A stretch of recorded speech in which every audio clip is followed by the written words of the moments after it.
the way I recovered was actually keeping it very simple. And it's actually shocking how simple it needs to be. It does not have to be complicated. Now, because I was a very analytical person, which you probably are too, probably type A personality, probably used to tracking things or measuring things or really just analyzing things. Because I was very analytical, I would write all these ideas down and try to figure out the formula to recovery.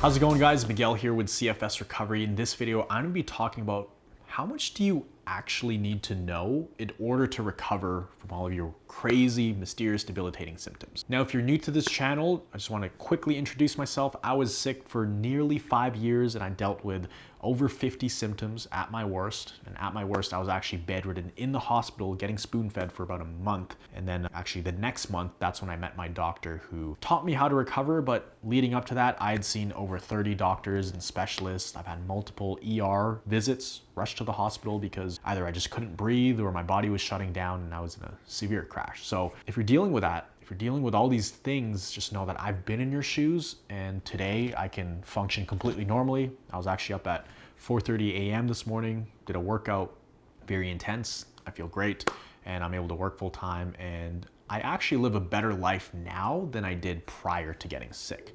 So I know what it's like to be at rock bottom, but also what it's like to work through this process and get a lot better.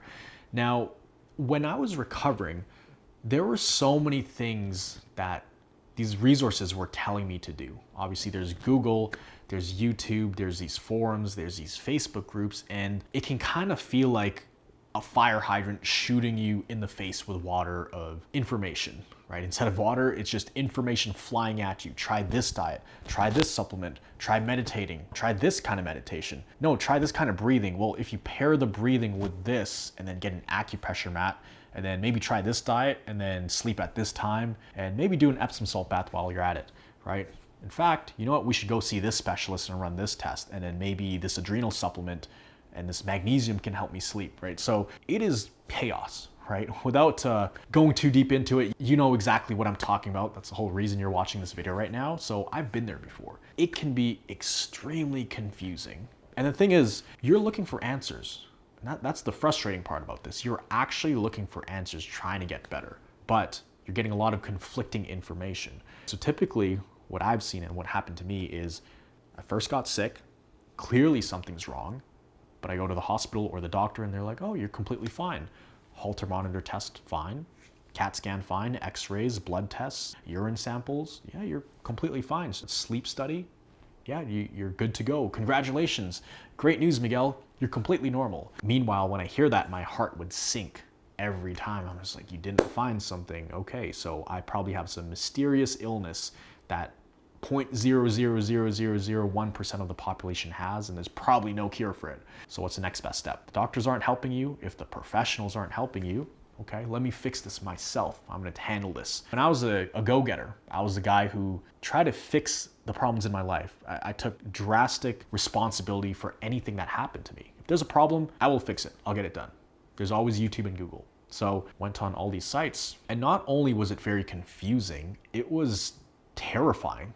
I mean, I was reading stories of people sick with this for 20 years. And when I'm 18 years old and I'm reading those stories, I'm like, wait, that means for the next 20 years, I'm gonna have this? There's no cure? So there's just a lot of confusion. Now, the way I recovered was actually keeping it very simple. And it's actually shocking how simple it needs to be. It does not have to be complicated. Now, because I was a very analytical person, which you probably are too, probably type A personality, probably used to tracking things or measuring things or really just analyzing things. Because I was very analytical, I would write all these ideas down and try to figure out the formula to recovery.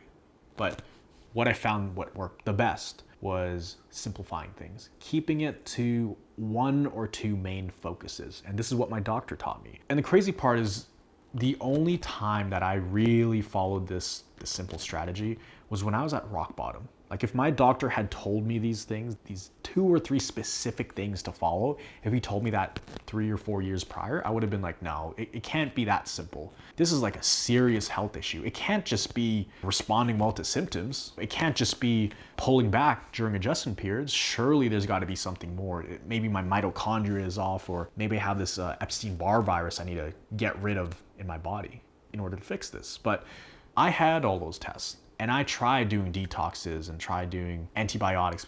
They didn't work, right? So I'm left rock bottom, nowhere else to go, nothing else to try. So my doctor actually, he came across me at the right time. And this was when I was at my lowest. I was borderline ready to give up. I was like, what's the point in living? I'm in the hospital getting spoon-fed. I can't walk. I can't even roll over in bed.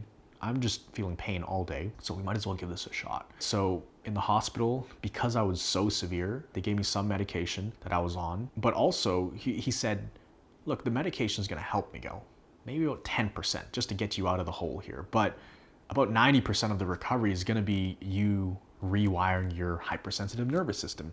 So there's really 3 things you have to focus on in recovery. And if you focus on just these 3 things, you will recover. Just these 3 things. Number 1, your success in recovery is determined by how well you respond to symptoms. That's the overarching concept that actually, if you even get that one thing right, you'll be okay, right?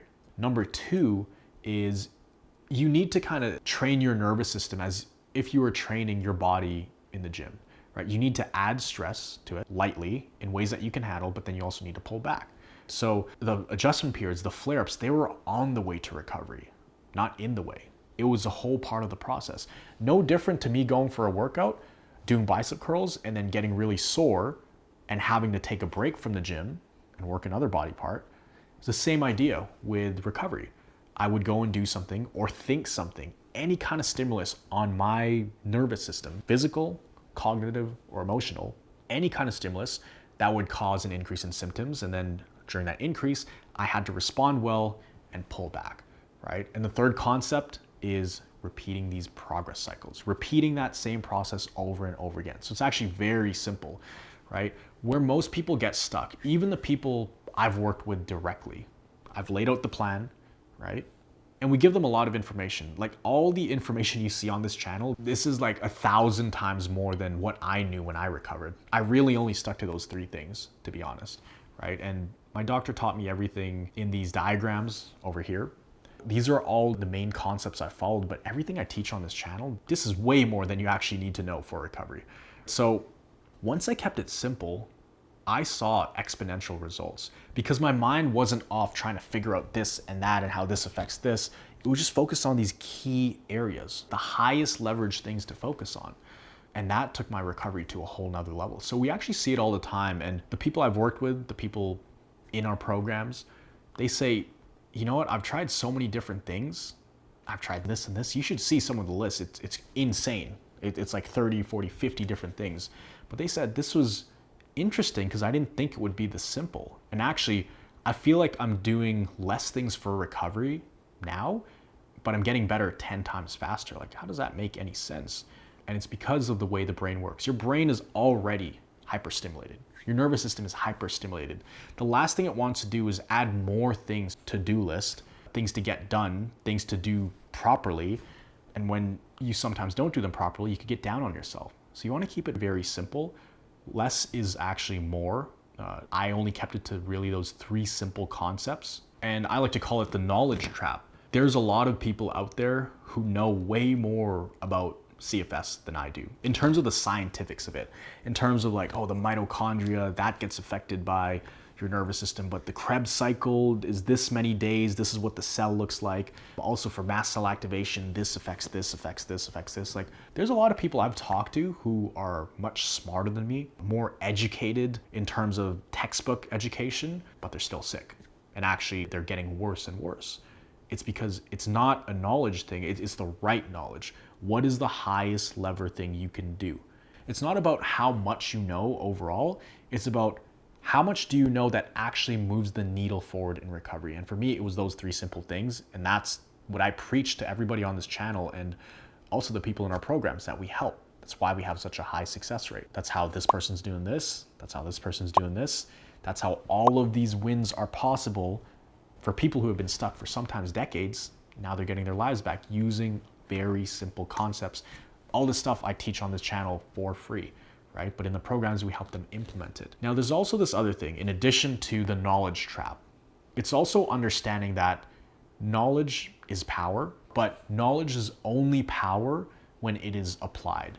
You can learn all this stuff online. You could watch every single one of my YouTube channels, but if you don't apply it, it's not gonna work, right? You may think you need to watch 50 of my videos to recover, or 20. Not really. You can watch 5 basic videos that apply to your situation, and if you actually apply it, you're gonna see progress. You're gonna get better. Now, you may need to keep feeding your mind this information. You may need to watch it over and over again, but you certainly do not need to watch all the videos on this channel to recover. Absolutely not. In fact, when I had roughly 20 main YouTube videos on this channel, there were people recovering from that, right? So it's not the quantity of the information, it's the quality of the information that you have about recovery, but also how much are you applying it. So like I said, less is more. Keep it simple. Don't overcomplicate things. The people we see who take the longest, a lot of them, it's because they're overthinking things. They're thinking there's some fancy trick for this, there's some fancy trick for that. No, it's simple. You try to respond the best you can to symptoms. The best you can doesn't mean it's gonna look pretty every time. Sometimes the best you can is you in an adjustment period in your bed, just kind of rocking back and forth, trying to stay sane and trying to keep it together. Sometimes that's your best response. But as long as you're not pouring fuel on the fire, pouring fuel on your anxiety with more anxiety and just going on the downward spiral, you'll be okay, right? Because you're training your brain to stay resilient and to not stay in that fight or flight mode. So sometimes that's the best way you can respond. So you do your best to respond well to symptoms, which also means if that's the case, only bring on symptoms or only do enough activity to bring on symptoms that you can handle, right? Sometimes you may overdo it a little bit, right? You may bring on something that puts you in a very uncomfortable position, bring on more symptoms than you thought were coming. That's okay. Life throws you curveballs. That's just life. Sometimes things don't go according to plan, but you have to learn to adapt. So you respond the best you can to symptoms. Number one, that's your success in recovery. That's what determines your success, is your response to symptoms. Number two, it's understanding that your flare-ups, they are on the way to recovery. You cannot recover without going through these adjustment periods. And if you read that somewhere, if someone has told you or you've learned in some maybe other program, I've heard other programs saying symptoms are bad, stay away from them. Okay, that I have no idea how they recovered, but I've never seen that to work with any single person I've talked to, right? That only makes them worse, trying to avoid symptoms. It's like me saying I want to get stronger, but I don't want to go to the gym because I don't want to feel sore, but I want to get stronger. Do you really think I'll ever get stronger if I never do the push-ups or never do the squats? No, I have to earn my muscle. I have to go do something in order for my body to receive the signal that it needs to grow more muscle. So your body, it responds to stimulus. So when you're doing these things, it's almost like exposure therapy. You need to expose yourself to that specific stimulus, but expose yourself just enough, right? And I have a whole video that breaks this down in detail. If you want to watch that video, just click the link up here, and that's going to give you a full breakdown of pretty much how to recover. There's 3 different phases that I've broken down. So here's what I would do. If I could go back in time when I was confused, where I was overwhelmed and didn't really know what to focus on, didn't really know what to do, I would pick a few things that really resonated with me. I mean, I would watch my channel, but before my channel was around, I would find something that has been proven to work with other people, but something simple, something where it's like 3 steps that I could follow, right? Very simple. And I would just stick to that. And I would forget about all this diet stuff, all this, these side quests, I call it, you know, trying to become very good at meditation or this and that. They just didn't work for me, right? And so if those didn't move the needle in my recovery, why would I keep trying to do them? And why would I keep searching for things if I found something that other people were recovering from? People even worse than me. It would make logical sense for me to follow those simple things. So like I said, I'm gonna reiterate, number 1, your success is determined by how well you respond to symptoms. That's the golden rule. If you get that right, pretty much everything else, you know, comes naturally. That's number 1. Number 2, it's understanding that adjustment periods are on the way. not in the way. They are part of the process of recovery. So don't look at them as bad when you're going through it.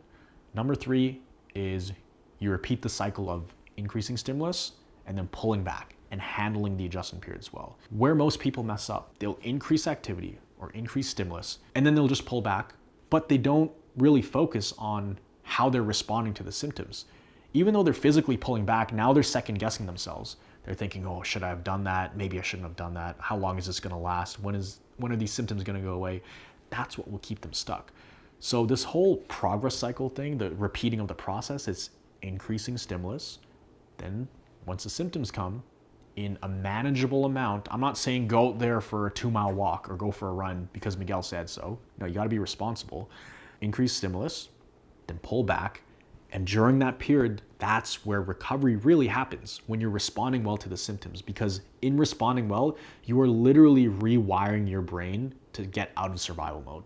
And I actually break that down in detail in this video up here, where I talk about brain retraining explained. And I break it down in the simplest way I could find and have some visuals for it. So if you did want some help with this, because sometimes people don't really know how much to do, right? And they end up overdoing it. If you did want some help and some guidance, and you just wanted to be around other people who are recovering, who are a few steps ahead of you, people who are focused on a solution, definitely hit the link below. You can find out how we're helping people, hundreds of people all around the world, do this themselves and just really follow and implement the principles. There's live coaching calls where we work directly with people. There's coaches running the calls who have been in your shoes, not 5 or 10 years ago, just a couple years ago. They're pretty fresh out of this illness because they have gone through our programs and they're the ones running the calls. So there's a lot of help there. If you were interested in that, just click the link down below. You can learn more about how we're helping people get their lives back, essentially, with a very high success rate by following these simple principles. So I'm gonna leave that link down below. I hope you got some value out of this video. I always try to put out content that I would have loved to hear when I was sick, and I really try to break them down into simple concepts. So hope you have a solid rest of your day. Remember, respond well to symptoms. You're probably feeling symptoms right now watching this, and don't just turn this video off and leave and go back to the same mindset you had before and go back to worrying and panicking about symptoms. No, that's where recovery happens, in responding well to symptoms. So always remember, you are a thriver and you are just one mind shift away from living a life with thriving health. I'll see you in the next video.